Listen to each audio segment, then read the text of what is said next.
എൻ്റെ ജീവിതത്തിൽ ഇജ്ജാതി ഒരു മൈദമാവ് കലക്കി പരത്തിണ്ടാക്കിയ പോലത്തെ ഒരു സിനിമ വേറെ കണ്ടിട്ടില്ല എന്ന് പറയാൻ തോന്നിപ്പിക്കുന്ന ഒരു മനോഹരമായ സിനിമയാണ് ബാഡാസ്. രവികുമാർ. ഹിന്ദി പടമാണ്. ആരുടെയും അങ്ങനെ പേരുകൾ എടുത്ത് പറയണമെന്ന് എനിക്ക് തോന്നുന്നില്ല. പ്രഭുദേവയൊക്കെ ഉണ്ട് കേട്ടോ. പ്രഭുദേവയുടെയൊക്കെ വെറുപ്പിക്കൽ പ്രോമാക്സ് നമുക്ക് കാണാൻ പറ്റുന്ന ഒരു സിനിമയാണ് ഇത് എന്ന് പറഞ്ഞുകൊണ്ട് നമുക്ക് ആരംഭിക്കാം.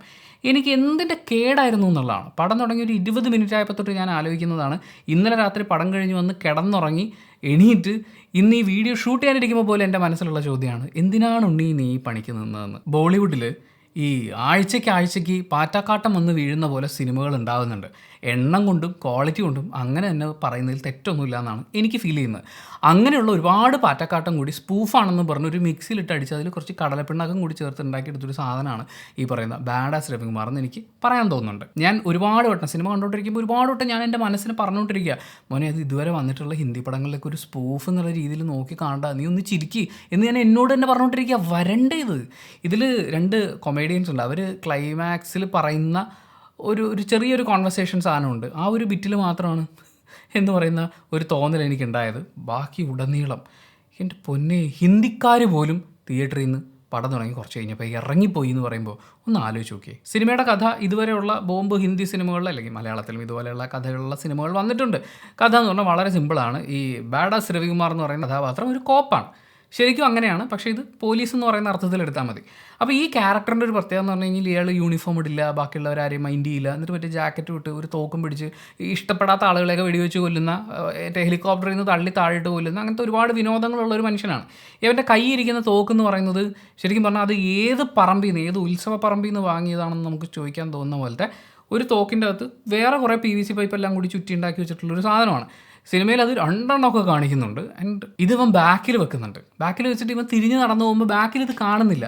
ഈ സാധനം ഈ വലിപ്പമുള്ളതാണ്, ഇത് ബാക്കിൽ വെച്ചിട്ട് ഇത് കാണുന്നില്ല. അത് ഞാൻ കുറേ നേരം ആലോചിച്ച് നോക്കി. കാര്യം സിനിമയെക്കുറിച്ച് വേറെ ഒന്നും ആലോചിക്കാനില്ല. അപ്പോൾ ഈ ബാഡാ സ്കോപ്പ് ഒരു കേസ് അന്വേഷിക്കേണ്ട ഒരു സാഹചര്യത്തിലേക്ക് വരുന്നു. സ്ഥിരമായി തോന്നിയ പോലെ കാര്യങ്ങൾ ചെയ്യുന്നുണ്ട്. സസ്പെൻഷനിലാവുന്ന പോലീസുകാരനാണ്.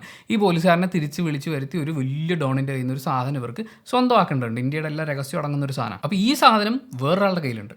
അയാളുടെ കയ്യിൽ നിന്ന് വേറൊരാൾ കൊണ്ടുപോയിട്ടുണ്ട്. അവിടുന്ന് ഇത് വേറൊരാളുടെ കയ്യിൽ പോയിട്ടുണ്ട്. ഇത് ഇവന് ഇഷ്ടമുള്ള ഒരാളുടെ കയ്യിൽ പോയിട്ടുണ്ട്. ആ ഇഷ്ടമുള്ള ആളുടെ പ്രിയപ്പെട്ട ഒരാളുമായിട്ട് ഇവനൊരു ബന്ധമുണ്ട്.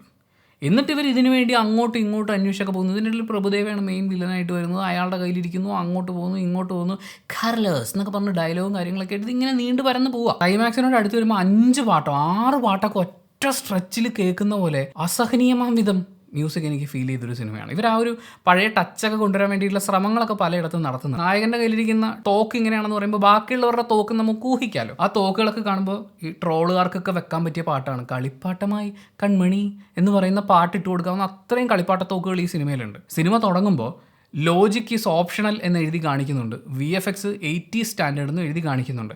ഇങ്ങനെയൊക്കെ എഴുതി കാണിച്ചാൽ മാത്രം മതിയോ, നമുക്കും കൂടി തോന്നണ്ടേ എന്ന് ചിരിക്കാൻ എന്തെങ്കിലും ഒരു സാധനം വേണ്ടേ? കാര്യം ഇവരിത് ഭയങ്കര ആത്മാർത്ഥമായിട്ട് ചെയ്യുന്ന പോലെ നമുക്ക് തോന്നാം. എന്നിട്ട് ഇത് എങ്ങോട്ടെങ്കിലും എത്തണ്ടേ? എന്തെങ്കിലും ഒരു ഇത് വിമർശിക്കുകയല്ലേ, ഒരു കോമഡി അല്ലേ, ഇത് അങ്ങനെ ഫീൽ ചെയ്യണ്ടേ? അങ്ങനത്തെ യാതൊരു പരിപാടികളും ഇല്ല. അപ്പോൾ ഈ സാധനം അന്വേഷിച്ച് നായകൻ ചെല്ലുന്ന സമയത്ത് സ്ഥിരം പഴയ സിനിമകളിലൊക്കെ കാണുന്ന ടെക്നിക്ക് ഉണ്ടല്ലോ. അതായത് ഒരു കാര്യമില്ലാതെ ഈ കേസ് അന്വേഷിക്കാൻ വന്ന നായകൻ്റെ അപ്പനെ പണ്ട് വകവരുത്തിയ ആളുകളാണ് അപ്പുറത്തിരിക്കുന്നതെന്ന് പറയുന്ന പോലത്തെ സാധനങ്ങളൊക്കെ ഉണ്ട്. ഇവരൊക്കെ തമ്മിൽ കാണുന്നു, ഇതിങ്ങനെ ആവാൻ പോകുന്നു. അതായത് ഭയങ്കര പ്രഡിക്റ്റബിളാണ്. ഇതുവരെയുള്ള എല്ലാ ക്ലീഷേഴ്സും ചേർത്ത് വെച്ചിട്ടുണ്ടാക്കിയ സിനിമ ആയതുകൊണ്ട് നമുക്കറിയാം ഇതാണ് അവസാനിക്കാൻ പോകുന്നത്. ഈ അവസാനത്തിലേക്ക് പോയിട്ട് ഇത് തീരണ്ട, ഇത് എത്രയെന്ന് പറഞ്ഞ് നമ്മളിത് സഹിച്ചുകൊണ്ടിരിക്കും. ഒരു സമയം കഴിഞ്ഞപ്പോൾ എനിക്ക് പേടി വരാൻ തുടങ്ങി. അതായത് ഞാൻ ആങ്ഷ്യസ് ആവാൻ തുടങ്ങി. എന്താണെന്നറിയോ, ഞാൻ ഈ ലൂപ്പിൽ പെട്ടിരിക്കുകയാണ്. എനിക്ക് ഈ വർഷം കഴിയാതെ ഈ പടത്തിൽ നിന്ന് ഇറങ്ങാൻ പറ്റില്ല എന്ന്. അത്രയും നീളത്തിൽ ഇങ്ങനെ പോവുകയാണ് പടം. ഇടയ്ക്കൊക്കെ ഞാൻ വിചാരിച്ചു, എനിക്ക് ഈ പഴയ ബോളിവുഡ് സിനിമകൾ കാണാത്തതുകൊണ്ട് ചിലപ്പോൾ ഇത്രയൊന്നും എൻജോയ് ചെയ്യാൻ പറ്റാത്തതാണെങ്കിലോ. കുറേയൊക്കെ പടങ്ങൾ നമ്മൾ കണ്ടിട്ടുണ്ട്. പിന്നെ മലയാളത്തിൽ ഒരു കാലഘട്ടത്തിലുള്ള പല സിനിമകളും വന്നിട്ടുള്ളത് ബോളിവുഡിൽ നിന്ന് അതുപോലെ എടുത്ത് റീമേക്ക് ചെയ്തിട്ടാണ്. നമ്മൾ കൊട്ടിഘോഷിക്കുന്ന പല സിനിമകൾ പോലും. അപ്പോൾ അവിടെ സംഭവിക്കുന്നത് എന്താണ്, ഈ ട്വിസ്റ്റും ഈ പറയുന്ന ഡയലോഗിലുള്ള എലമെൻസും കാര്യങ്ങളൊക്കെ നമുക്ക് റിലേറ്റബിൾ ആണ്. നിങ്ങൾ ബോളിവുഡ് പഴയ പടങ്ങളെല്ലാം കണ്ടിരിക്കണമെന്ന് നിർബന്ധമൊന്നുമില്ല.